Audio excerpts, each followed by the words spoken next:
আমি যখন রাতে বসে বন্ধু বাজায় বাঁশি, রান্না বাড়া রেখে। নমস্কার বন্ধুরা, সবাই কেমন আছেন? আশা করি ভালো আছেন। নতুন একটা ব্লগে আপনাদেরকে স্বাগত। গ্যাস ছিল না, তাই কারেন্টের চুলাতে রান্না করছি। অনেকদিন একটু ভালো মন্দ আয়োজন করলাম।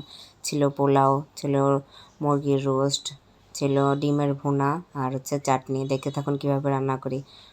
পোলাওটা রান্না হয়ে গেছে, নামানোর সময় একটু সস দিয়েছি।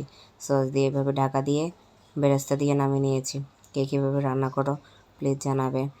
পোলাওটা আমার রেডি হয়ে গেছে। এখানে আমি মাংসগুলোকে করে ভেজে রেখেছি। মাংসগুলো আমি একটু টক দই, লেবুর রস আর লবণ দিয়ে ঢাকা দিয়ে গেছিলাম। এখন এক একটা করে ভেজে নিচ্ছি। এখানে আমি মশলাগুলো নিয়েছি। এখানে আদা বাটা, জিরের গুঁড়ো, বাদাম বাটা, ছিল মরিচের গুঁড়ো, ছিল পেঁয়াজ বাটা। এখানে মশলাটা আমি গুলে নিয়েছিলাম একটু জল দিয়ে।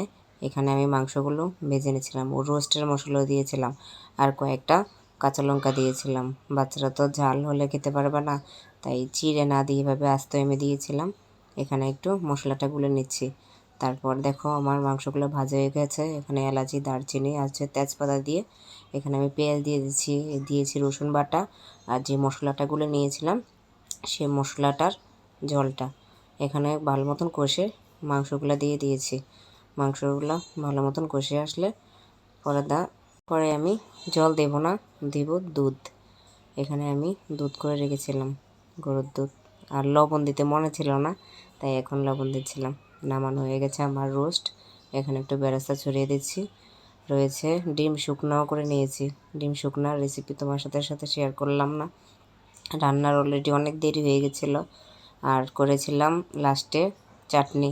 শেষ পাতে একটু চাটনি না হলে হয়, রোস্ট পোলাওর সাথে একটু চাটনি না হলে ভালোই লাগে না।